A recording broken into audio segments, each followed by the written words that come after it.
Nakasalbar ang defending champions nga Letran Knights sa overtime batok sa Rizal University Heavy Bombers para buksan ang kampanya sini nga depensahan ng ila NCAC si 97 men's basketball nga titulo kag mapaday ng handom nga 3-peat. Sa Hampang aging patigayan kay inasang udto sa Phil Oil Eco Oil Gym sa San Juan City, nagpangibabaw ang Knights sa score nga 101-97.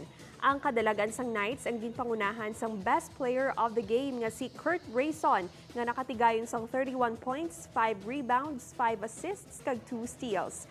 Nagdugang naman sang 14 points kag 11 rebounds si King Caralipio.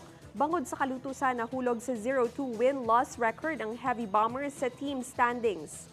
Sa second game naman, naangkon sang LPU Pirates ang una sininga kadalagaan sa NCAA Season 98 men's basketball matapos magpangibabaw batok sa Mapua Cardinals sa score nga 76-67. Bangod sa kadalagan sang Pirates, patas na inisubong sa Cardinals nga may pareho nga 1-1 win-loss record. Samtang bantay naman sa Biyernes ang udto ang sambuwa sa tunga sang Arellano University Chiefs kag Perpetual Altas.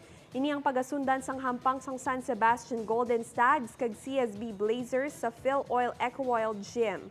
Ang NCAA Season 98 Men's Basketball Games ang live man nga malantaw sa GTV kag sa streaming sang GMA Sports PH kag NCAA Philippines official Facebook page.